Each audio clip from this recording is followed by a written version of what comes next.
Saudara-saudariku yang dikasihi dan mengasihi Tuhan Yesus, apa kabar? Semoga Anda semua tetap bersemangat dan bersukacita oleh karena iman kita kepada Yesus Kristus Tuhan. Hari ini, Minggu 12 Maret 2023, kita memasuki hari Minggu Prapaskah yang ketiga. Sabda Tuhan yang ditawarkan kepada kita dari Injil Suci menurut Yohanes, bab 4 ayat 5 sampai 42. Sabda Tuhan yang kita dengar hari ini memang cukup panjang, di mana sabda Tuhan hari ini berkisah tentang Tuhan Yesus berjumpa dengan seorang perempuan Samaria yang sedang hidup dalam cara yang tidak benar, yakni tinggal bersama dengan seorang laki-laki yang bukan suaminya. Tuhan Yesus menyingkapkan situasi hidup perempuan itu dengan mengatakan dalam ayat yang ke-16 sampai 18. Kata Yesus kepadanya, "Pergilah, panggillah suamimu dan datang kemari." Kata perempuan itu, "Aku tidak mempunyai suami." Kata Yesus kepadanya, "Tepat katamu, bahwa engkau tidak mempunyai suami, sebab engkau sudah mempunyai 5 suami, dan yang ada sekarang padamu bukanlah suamimu. Dalam hal ini, engkau berkata benar." Saudari-saudaraku yang terberkati, dalam hening doa, kita perlu membiarkan Tuhan Yesus bebas masuk ke dalam kehidupan pribadi kita. Sama seperti terjadi ketika Yesus menjumpai perempuan Samaria itu. Perempuan Samaria itu membiarkan diri terbuka di hadapan Tuhan dan membiarkan diri dikenali oleh Tuhan dengan segala dosa dan kerapuhan yang dimiliki. Tuhan Yesus ingin datang pula ke dalam kehidupan pribadimu, pribadi saya dan kita semua, dengan segala kerapuhan, dosa-dosa masa lalu yang memalukan serta menyakitkan sekalipun. Bukan untuk mempermalukan kita. Tuhan Yesus datang, kita biarkan datang masuk ke dalam pribadi kita. Bukan untuk mempermalukan kita. Bukan untuk menghakimi atau menghukum kita. Tetapi untuk membebaskan kita, mengubah kita, dan menawarkan kepada kita apa yang benar yang kita butuhkan, yaitu keselamatan kekal.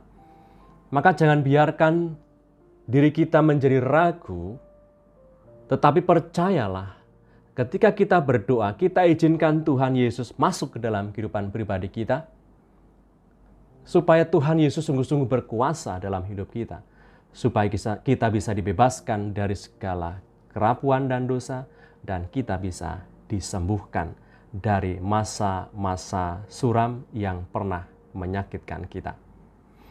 Dalam dialog iman yang terjadi, perempuan Samaria itu mau terbuka akan situasi hidupnya yang penuh dosa dan mengaku Yesus sebagai Mesias dan Juru Selamat.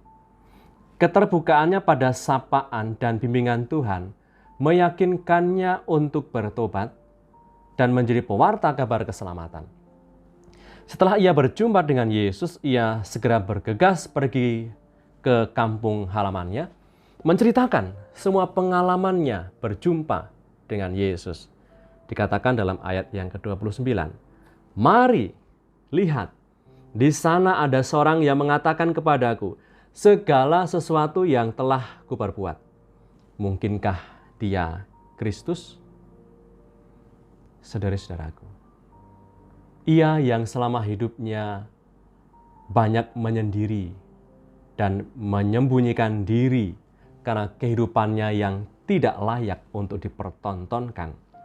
Setelah berjumpa dengan Tuhan, ada perubahan di situ. Hidupnya diubah. Ia tidak malu-malu lagi dan menunjukkan akan situasi dirinya kepada banyak orang oleh karena pengalaman pertobatan itu.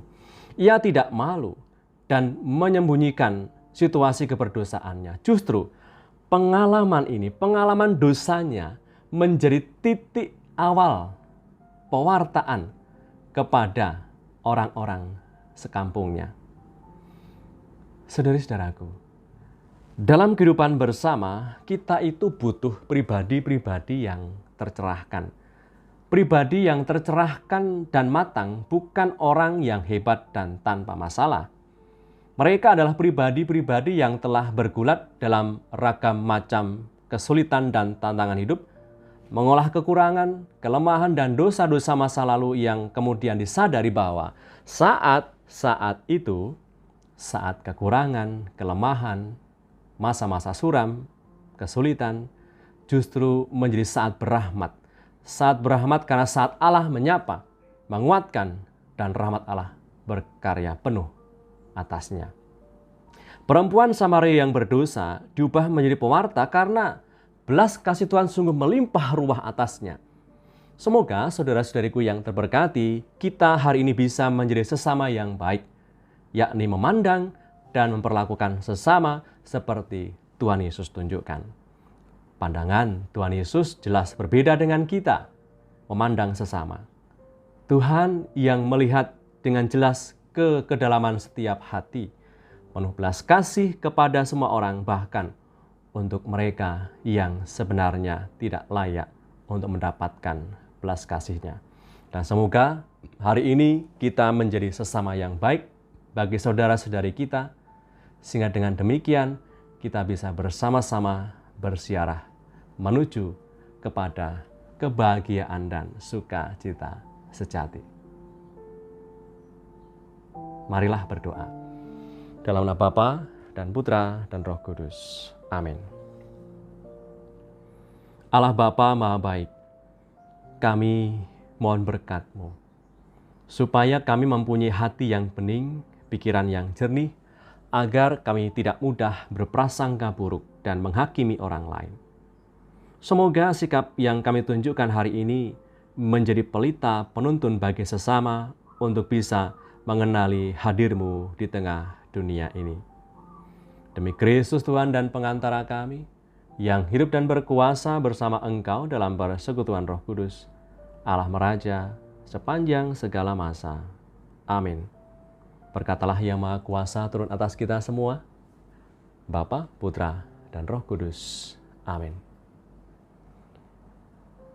Saudara-saudariku yang terberkati dimanapun Anda berada, dan dalam situasi apapun hidupmu, tetap semangat, tetap optimis, dan Tuhan akan mengatur dan mencukupkan segalanya.